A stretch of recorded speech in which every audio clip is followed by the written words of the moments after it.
Thomas Heffernan, the poor boy from Ireland's farthest west who made his fortune in southern New Zealand and became a household name in South Dunedin.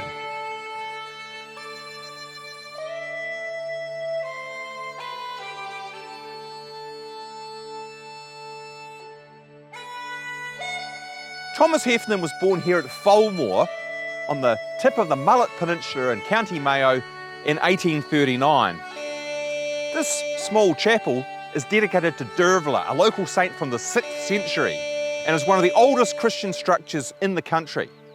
While this peninsula is the westernmost point of the Irish mainland in the poorest county in Ireland.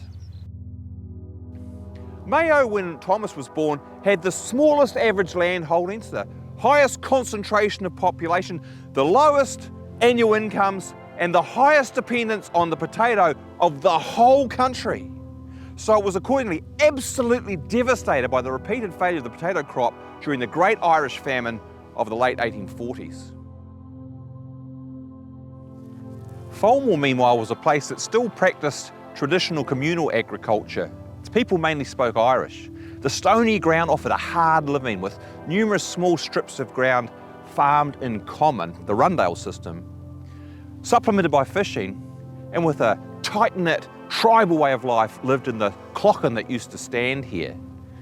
The English landlord class hereabouts, meanwhile, were keen on development, or improvement as they saw it. In Thomas's youth, they evicted tenants en masse to concentrate their land holdings into larger units in the name of progress. The old village was wiped out. Thomas had survived the famine of his childhood years, but in 1860 his family was evicted from their home. And like many other young Mayo men, he took ship for a better life overseas. Mostly Mayo's immigrants headed west across the Atlantic to the United States. But Thomas instead came south to Australia. Landing in Melbourne in 1860, he was there for a while before news came of the discovery of gold in Otago. He then made his way across to Tasman. After working on the goldfields in Otago and on the west coast and some time in Auckland, he settled in Dunedin and became a very successful roading contractor. This was somewhat ironic, given that there was no road leading to Fulmore, his birthplace, until 1890, by which time Thomas had moved on to his second colonial career as a publican. By then he'd also married Margaret O'Malley, an immigrant from Annadown in County Galway, and begun what was to become a large family in South Dunedin. Thomas and Margaret were partners in his hotel keeping ventures, he looking after the bar while she handled the boarding operations that went with it. They started in 1879 in the Southern Hotel on Princes Street, finally getting a hotel licence after years of unsuccessful applications, but once in place they proved remarkably successful as publicans. Then in 1880 they moved here to what was then called the South Dunedin Hotel on the main street of the South Dunedin borough. It soon became such a part of community life, a hub especially for the large concentration of working class Catholics who lived in this area, that it was widely known as Heffs, a name that survives down to the present.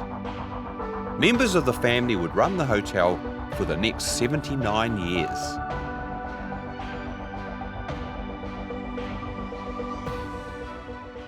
Thomas, however, died in 1912, aged 73. And with his loss, Margaret was apparently so distraught that, according to family tradition, she simply turned her face to the wall and followed him just 6 weeks later. They're buried here in the Catholic portion of Dunedin's Southern Cemetery, with a view out towards their hotel, in fact. Now, Thomas left behind for his surviving 10 children a substantial estate, with each of them inheriting a piece of land somewhere in Dunedin. Altogether, that estate was valued at more than £8,400, which in modern values is over $1.5 million. Not bad for an Irish Catholic peasant who'd survived famine and eviction as a boy, only to remake himself through hard work and enterprise as a colonial man of substance in South Dunedin.